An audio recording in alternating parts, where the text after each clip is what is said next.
পাথর দিয়ে শরীর এবং মাথা থেতলে থেতলে তার লাশের উপরে নৃত্য করার দৃশ্য 2006 সালের 28 অক্টোবরের দৃশ্যকে হার মানিয়েছে।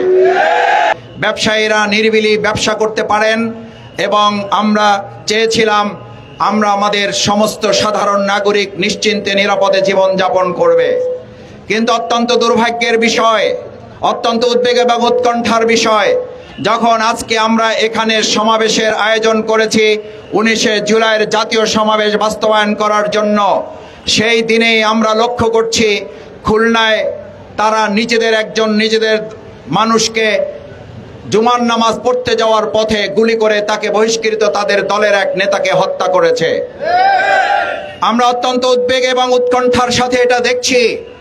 গত 9 তারিখে আমাদের মিটফোর্ড হাসপাতাল সলিমুল্লাহ মেডিকেল কলেজের সামনে একজন গ্রুপ এক দলের চাঁদা তোলা এবং আরেক দলের চাঁদা দাবি আদায়কে কেন্দ্র করে দুই পক্ষের মধ্যে নৃশংস যে হত্যাকাণ্ড হয়েছে, 2006 সালের লগি বৈঠার মাধ্যমে যে হত্যা, লাশের উপরে যে নৃত্য করা, সেই নৃত্য করাকেও গত 9 তারিখে মিটফোর্ডের সামনে যুব দলের এক নেতা তার আর এক গ্রুপের সদস্যকে পাথর দিয়ে শরীর এবং মাথা থেতলে থেতলে তার লাশের উপরে নৃত্য করার দৃশ্য 2006 সালের 28 অক্টোবরের দৃশ্যকে হার মানিয়েছে।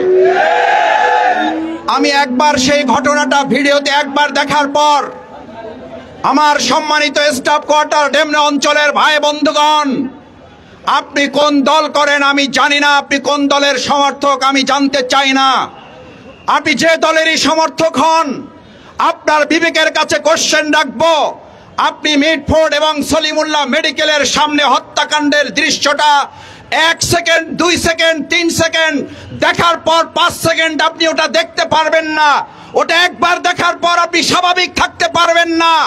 এই হত্যাকাণ্ড যারা ঘটাচ্ছে এরকম বাংলাদেশের জন্য 2024-এর জুলাই আগস্টের গণঅভ্যুত্থান হয় নাই। আমার ভাই এবং বন্ধুগণ, দলের স্বার্থে কথা বলার জন্য জামাত ইসলামী 19শে জুলাই জাতীয় ঐতিহাসিক সমাবেশের আয়োজন করে নাই আমাদের সেই সোহরাওয়ার্দী উদ্যানে।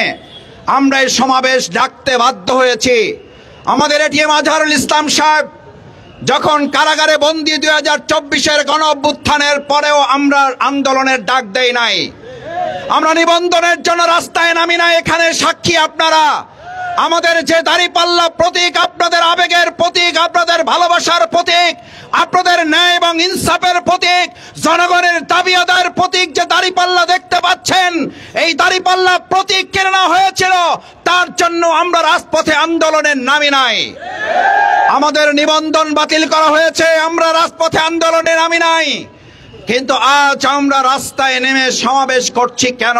আপনাদের কাছে এই প্রশ্নের জবাব আমি দিতে চাই।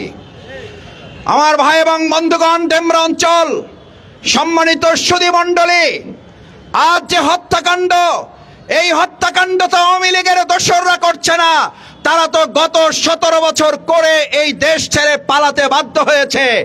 তাহলে হত্যাকাণ্ড কারা পরিচালনা করছে এর জবাব তো এই নাগরিকদের কাছে রাজনৈতিক দলগুলোকে অবশ্যই দিতে হবে।